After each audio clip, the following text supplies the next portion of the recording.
With profound, humble gratitude and love to all venerated enlightened masters, we bow to the Almighty in soulful gratefulness for gifting us with their holy blessed presence. May all beings be awakened by their divine grace. Part 1 of 4.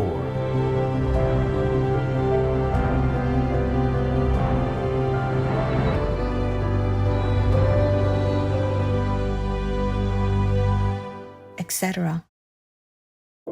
Our programs offer many languages. Please visit suprememastertv.com/schedule and suprememastertv.com/WOW. Наши программы предлагают много языков. Пожалуйста, посмотрите suprememastertv.com, /schedule и suprememastertv.com, /WOW. Nature philosophy leaves the world and nature as they are, and compels man to find himself and assert himself in them as a spiritually and creatively triumphant being. Please continue watching for more inspirational insights from Nobel Peace Prize laureate, the Reverend Dr. Albert Schweitzer, vegetarian.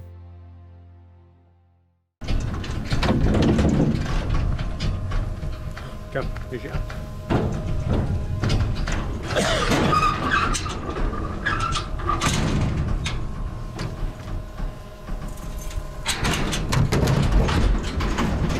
You're that's a niche.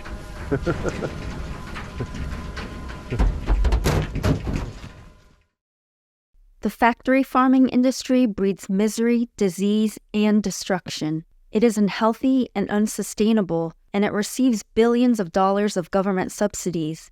This needs to change. We can feed people more efficiently and support biodiversity and more resilient ecosystems by eating plant foods directly instead of growing feed for farm animals. Jean Bauer, vegan.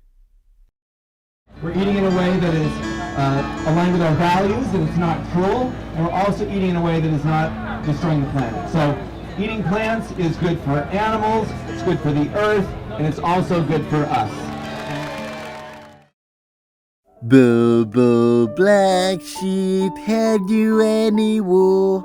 Yes, sir. Yes, sir. Brush me some handful. One for you, one for my lady, one for the little girl down the lane. And that's all you get, man.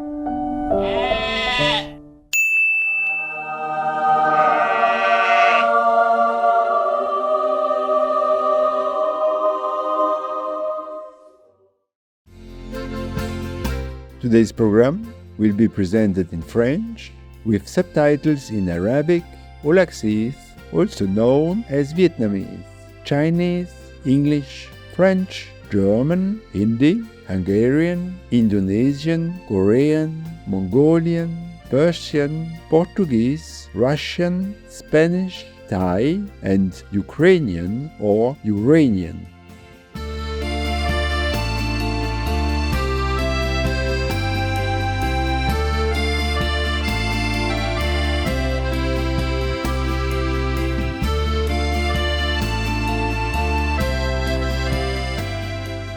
Mes salutations, téléspectateurs compatissants, que les belles fleurs et les arcs-en-ciel colorés illuminent vos journées.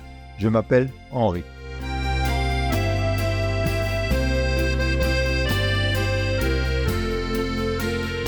Les nobles Alsaciens sont reconnaissants pour le monde magnifique dans lequel nous vivons, où Dieu nous fournit tout notre confort et répond à tous nos besoins.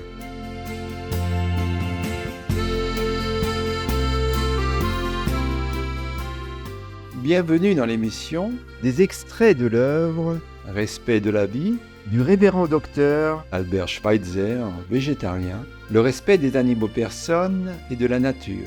Deuxième partie de 2 épisodes dans Paroles de sagesse. Le révérend docteur Albert Schweitzer, végétarien, est né en 1875 en Alsace, qui se trouve aujourd'hui en France. Il était musicien, théologien, médecin, auteur et lauréat du prix Nobel de la paix. En 1899, il devient diacre de l'église Saint-Nicolas à Strasbourg et sa passion pour Jésus et la vérité le conduisent à écrire des livres sur ce sujet. Après avoir pris connaissance du besoin urgent d'assistance médicale en Afrique équatoriale, son désir ardent d'aider l'humanité le conduit à poursuivre des études en médecine dans le but de construire et de diriger un hôpital à Lambaréné, un poste missionnaire sur le fleuve Ogovo, dans l'actuel Gabon. Il utilise son talent d'organiste pour collecter des fonds pour cette mission. C'est ainsi qu'en 1913, l'hôpital de Lambaréné devient une réalité et l'engagement de toute une vie. Pendant son séjour en Afrique, sa philosophie du respect de la vie devient le fondement de l'œuvre de sa vie. Il déclare que l'éthique n'est rien d'autre que le respect de la vie. Le respect de la vie me fournit mon principal moral fondamental, à savoir que le bien consiste à maintenir, aider et améliorer la vie, et que détruire la vie, lui nuire ou lui faire obstacle est mal. En 1952, Albert Schweitzer reçoit le prix Nobel de la paix pour sa philosophie et son action humanitaire inlassable. Poursuivons avec des extraits de La nature et l'humanité, tirés du livre Albert Schweitzer, Le respect de la vie, les paroles inspirantes d'un grand humaniste, sélectionnées par Peter Seymour. La nature et l'humanité. Plus nous regardons la nature, plus nous reconnaissons qu'elle est pleine de vie, et plus nous savons que toute vie est un secret et que nous sommes unis à toute la vie qui est dans la nature. L'homme ne peut plus vivre sa vie pour lui seul. Nous réalisons que toute vie est précieuse et que nous sommes unis à tous cette vie-ci. De cette connaissance découle notre relation spirituelle avec l'univers. Il y a un droit aux richesses naturelles du sol et du sous-sol, et on peut en disposer comme on veut. Mais là encore, deux facteurs très importants entrent en jeu. Tout d'abord, le développement de la valeur de l'ensemble du territoire par des entreprises extérieures. Peu de choses sont plus difficiles à prévoir à long terme que de savoir quelle terre et quel sous-sol doivent rester entre les mains de l'indigène et combien doivent être placés entre les mains d'entreprises qui en développeront la valeur.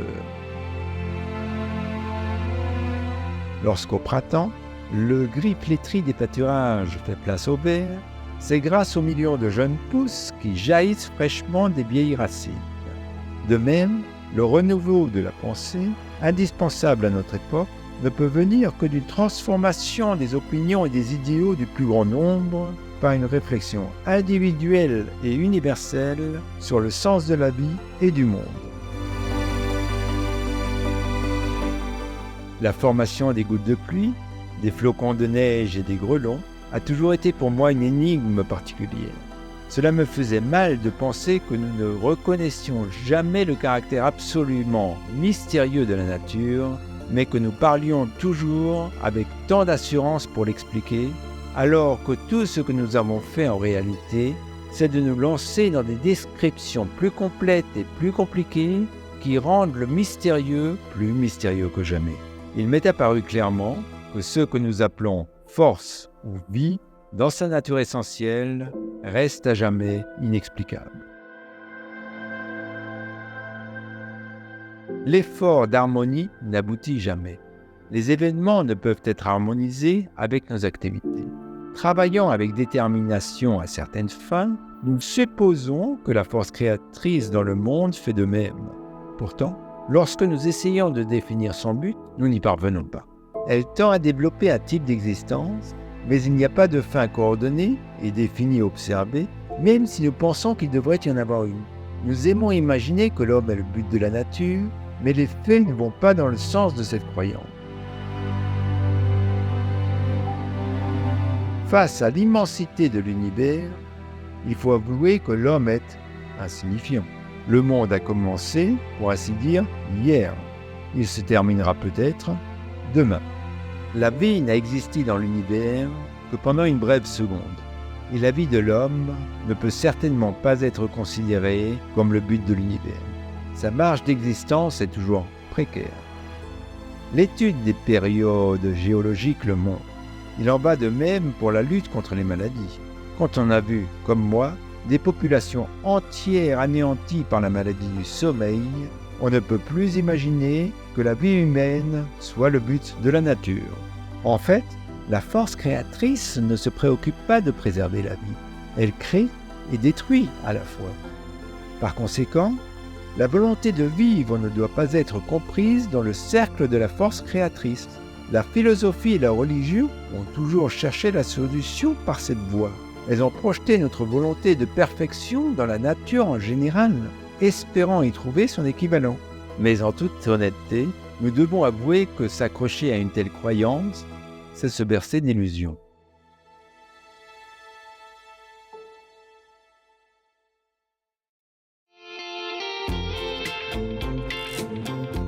I like to think that he's like, oh, this is my baby, I'm so happy. Then you can just see him cuddle with it afterwards. He has understanding and love for his dog, but he also has another side of him that is fun, energetic. There's no slowing down for this guy. He's always on the move. He's like a dog. He has the puppy personality. He really does love going outside, and he wants to say hi to everyone at the same time. And when it comes time to picking him up and bringing him back inside, he will put up a fight. No! And then at the end of the day, he likes to fall asleep either on myself or my mom. Percy has taught me that reptiles do have emotions. He just brings so much joy in my life. Le but de toute philosophie est de nous faire prendre conscience, en tant qu'être pensant, de la relation intelligente et intime avec l'univers dans lequel nous devons nous tenir et de la manière dont nous devons nous comporter en présence des stimuli qui en proviennent.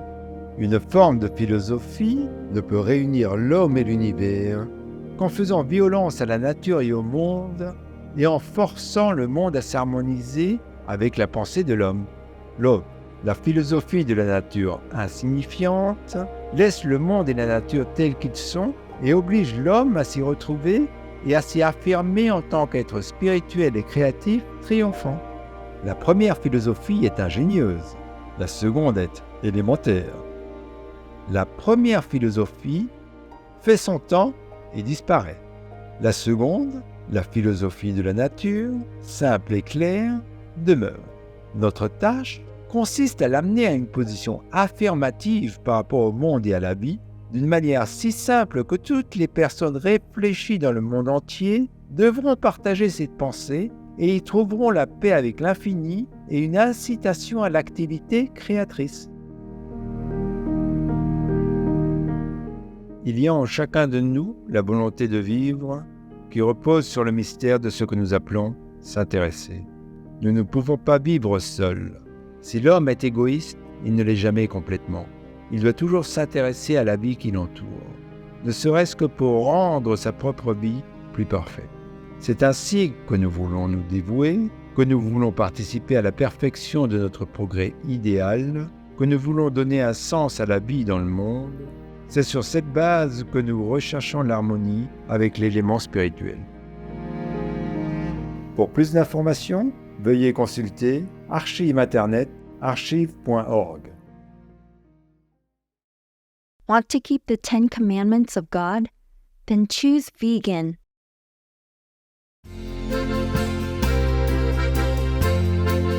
Téléspectateurs épris de foi, c'est une joie que vous puissiez vous joindre à nous pour les paroles de sagesse d'aujourd'hui. Dans un instant, retrouvez L'homme créateur. Les perspectives ésotériques de Madame Marie-Thérèse Castano, végétarienne.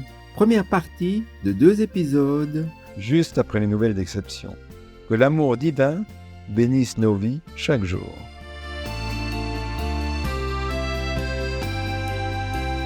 Faith-loving viewers, it is a joy that you could join us for today's Words of Wisdom. Coming up next is L'homme créateur, Esoteric Insights of Madame Marie-Thérèse Castano, Vegetarian, Part 1 of 2. right after noteworthy news. May divine love bless our lives every day.